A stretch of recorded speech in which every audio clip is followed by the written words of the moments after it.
Bom dia. Well, it's a very rainy day out there, and my house, my apartment is still a total disaster area. It's exactly 1 week now, countdown until I move. So I am going out to breakfast to a place around the corner. Come along. Wow, you could almost say it's chilly today. It actually does feel chilly to me, and it's windy too, and it's raining and overcast. And wow, it's very unusual to feel chilly here in tropical Salvador, especially it is late November now. We're getting, very close to officially being summer down here in South America. So this is quite a surprise. I know that locals are feeling especially chilly. They're not used to any kind of, look at that, people across the street wearing jackets. I wouldn't go so far as to wear a jacket, but it definitely feels cool. This is a classic by the kilo place.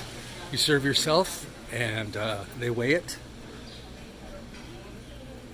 Oh, you got to take a number. As an American, I would call this place a deli.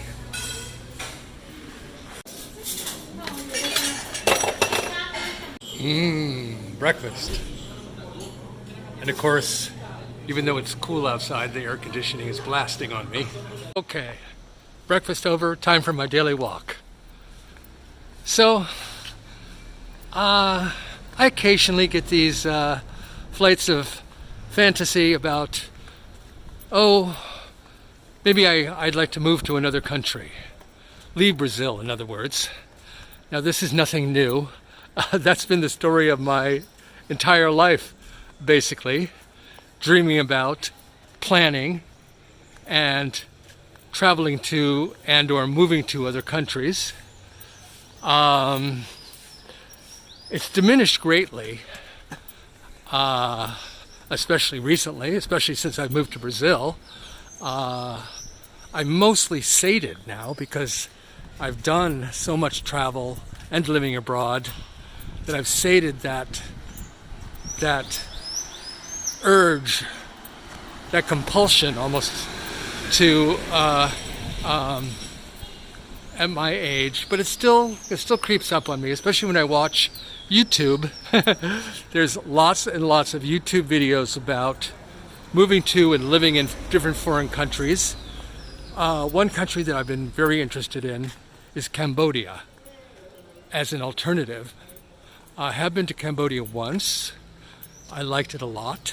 I think it's an interesting country with an interesting history, nice people, good food, very inexpensive, very affordable for someone like me on a low income. And I enjoy watching YouTube videos about people who have moved there and are living there and the cost of living, etc., etc. However, then I thought, do I really want to leave Brazil? I have so many advantages here. First of all, I'm now a legal permanent resident of Brazil, and next year I will be eligible to apply for Brazilian citizenship. And that would include a Brazilian passport. I would be a dual citizen, of course, of the U.S. and Brazil. So that's one big advantage. I have lifetime permanent residency here. In other words, I do not have to renew. That's a big advantage. I'm not good at paperwork. I'm impatient. So being a permanent legal resident is a big advantage. Also, I have the advantage of having in-laws here. I have family here. They're always willing and able to help me when I have questions, when I have problems. And that's a huge advantage because, no matter that I've been visiting Brazil and living in Brazil for 25 years now, still, there's always questions one has. Different issues pop up. Things happen that you've never dealt with before, and it's nice having people close to you who are willing to help you and figure it out and solve the problem for you. So that's another big advantage of living here in Brazil. Another big advantage, especially at my age, with my health issues, is that Brazil has a free public health care system. Yes, it does. And it's available to anyone and everyone who is in Brazil, including me as a permanent legal resident.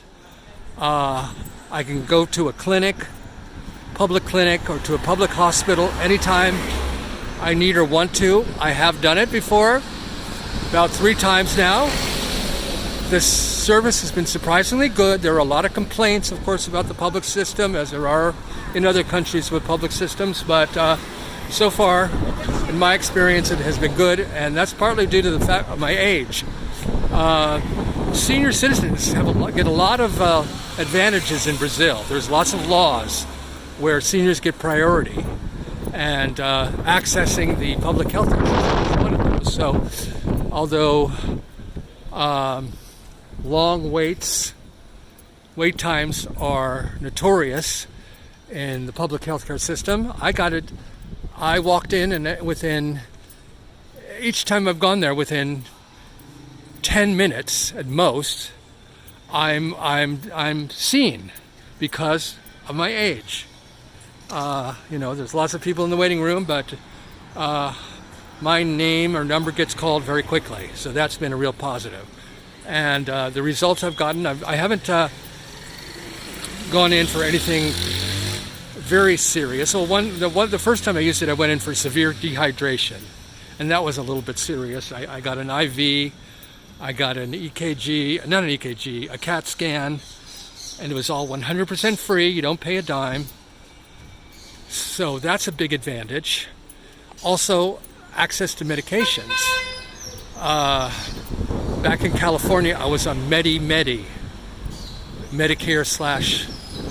/ Medi-Cal, and I got my prescription medications almost for free. They were like $3 each. Here I don't have access to Medicare, but medications are very, very inexpensive in Brazil, as they are in most places in Latin America and in many places around the world. There's a reason why people cross the border into Mexico, border towns, to get their dental care and medical care and to fill prescriptions. Well, in Brazil, it's even cheaper. My very expensive medication that I take for diabetes, called Ozempic. You probably heard of it. It's over $1,000 a month in the United States. Here I pay the equivalent of $200 a month. Huge advantage. I don't need a doctor's prescription either. Just like in countries like Mexico, you can get almost anything at the pharmacy without a prescription, unless it's a psychotropic medication. So that is another huge advantage. So my medications are affordable and accessible. Another advantage here in Brazil is that I speak the language very well. And another advantage is that Brazil is a member of the Mercosul.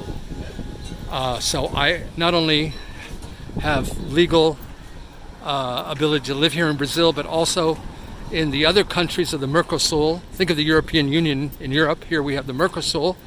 I could, later in life, when perhaps the heat is too much for me, could move to Argentina, Uruguay, or Paraguay without any problem and set up residency there. So that's another advantage of living in Brazil. And so while the fantasy of moving to moving on to Cambodia is nice. I think I will just keep it in the fantasy, the realm of fantasy, at least for now. It's always an option in the future, but right now I'm not going to make it reality. And I was glad to hear that today, yesterday there was a national election in neighboring Uruguay, and the center-left candidate for the president won the election, thankfully, because there has been a wave of right-wing nationalist parties and candidates winning around the world, including, of course, the United States. So I was glad to hear that Uruguay did not succumb to this trend. Brazil is governed by a leftist president, Lula da Silva, of the Workers' Party. So at least until, I believe, it's 2006, the next presidential election, we're safe from the Bolsonaristas, and he's not allowed to run because he tried to engineer a coup, just like Trump did, but Brazil took care of him and barred him from office, and at least until 2030. So Brazil knows how to deal with Trump-like creatures, unlike the United States. Entering the neighborhood of Porto de Baja, even though it's a Monday, as you can see, the cafe is full. Porto's always a beehive of activity, no matter what day it is.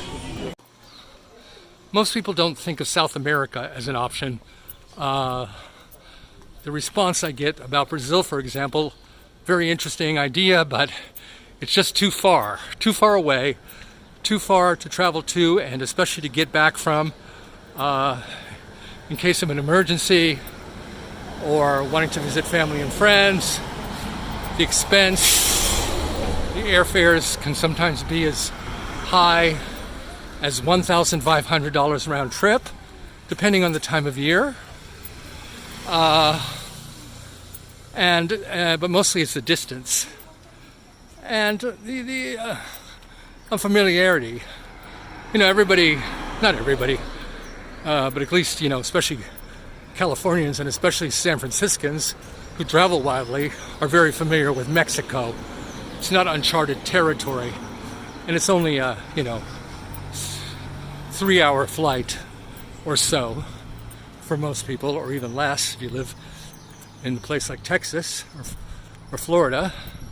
It's 4 hours from San Francisco to Mexico City, and the fare, you can often get a fare for $300 round trip. That's quite a difference. But if you have to be back in the United States quickly, you can in just a few hours and for a few $100s, as opposed to South America. But quite a few people I know are planning a move to Mexico as a result of the election.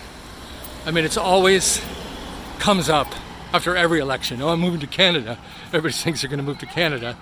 But it's really happening for quite a few people now, because this election was quite different. It wasn't just a normal, if I may use that word, normal change of political parties. It was a radical change that may lead to something quite ugly that we've never experienced before.